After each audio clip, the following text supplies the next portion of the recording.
Isa, kanina pa kita inutusan. Ang tagal-tagal mo.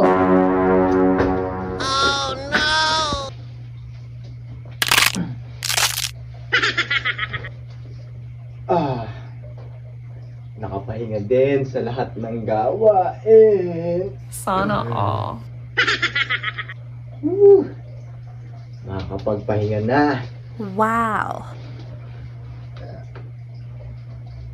Ah. Sarap. Oh shit, not good. Ben, magsahin ka na nga. Hugasan mo na din yung mga pinggan. Kasi napagod ako sa work eh. Hindi ko na nahugasan. Kaya ikaw na, beba. Ako na naman. Ano, nagre-reklamo ka? Kita mo nagtatrabaho din ako. Pagod na pagod ako. Tapos ikaw hila-hilata ka lang dyan. Nakakapahinga ko lang eh. Utos na naman eh. Oh shit! Oh shit! Isa, kanina pa kita inutusan. Ang tagal-tagal mo. Oo na. Gagawin ko na.